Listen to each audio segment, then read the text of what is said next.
While lawmakers wrestled over pay raises today, Governor Eddie Calvo kicked off his State of the Island address last night with a pledge to further knock down the island's unemployment rate. That was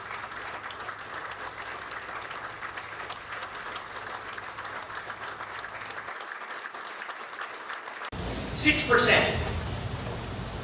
6%.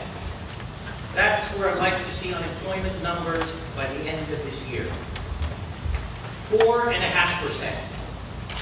That's where I'd like to see unemployment numbers by the end of my term.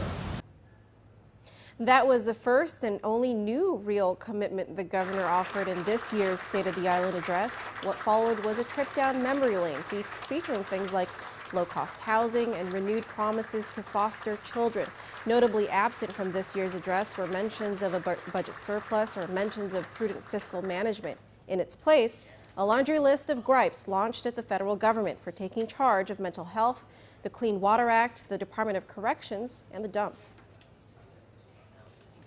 On Guam, the federal government forces us to give and sign blank checks and give carte blanche to receivers that build a solid waste system that is operating at a deficit and that is over budget by tens and tens of millions of dollars, that is paying exorbitant fees to consultants and employees, and that is not self-sustaining, but is instead draining our general fund of over $12 million per year.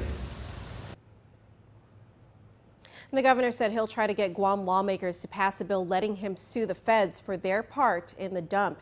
And along those same lines, promised to revive and expand the advisory power of the Guam First Commission to advise him on federal issues. The governor also pledged to push for a plebiscite to vote on Guam's political status once and for all. The governor said that he's read civic books since he was in elementary school, and he believes that, quote, any status is better than the status of unincorporated territory. He said changing this status will put Guam in control of its own destiny.